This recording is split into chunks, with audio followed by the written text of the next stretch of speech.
Tuesday morning breakfast எதுவும் சாப்பிடல. மாதுளை ஜூஸ் தான் போட்டு குடிச்சிருந்தோம் நானும் ஹஸ்பண்டும்.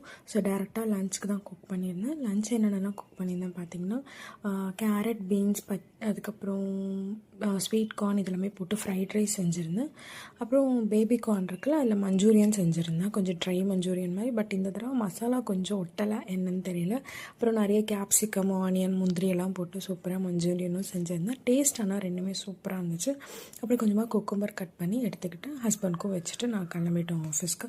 ஸோ இதுதான் லஞ்சுக்கு நாங்கள் சாப்பிட்ருந்தோம். டின்னருக்கு என்ன சாப்பிட்டேன் அப்படின்னு சொல்லிட்டு பார்த்தீங்கன்னா, அடை மாவு தான் வந்து ஆஃபீஸ்லேருந்து வந்தோடனே அடைக்கு ஊற வச்சு மாவு அரைச்சி வேர்க்கடலை சட்னி வச்சு சூப்பராக அடை வந்து ஊற்றி சாப்பிட்டோம். அடை மாவு வந்து எப்போவுமே புளிக்கக்கூடாது, நெக்ஸ்ட் டே வச்சு சாப்பிட்டா மாவு புளிச்சிரும், அரைச்ச உடனே செஞ்சு சாப்பிட்றணும் அப்படின்னு சொல்லுவாங்க. ஸோ இந்த டிப் வந்து நீங்களும் ஞாபகம் வச்சுக்கோங்க. ஸோ இதெல்லாம் தான் நான் வந்து இன்றைக்கி சாப்பிட்ருந்தேன். நீங்கள் என்னெல்லாம் சாப்பிட்ருந்தீங்கன்னு சொல்லிட்டு கமெண்ட் பண்ணுங்கள்.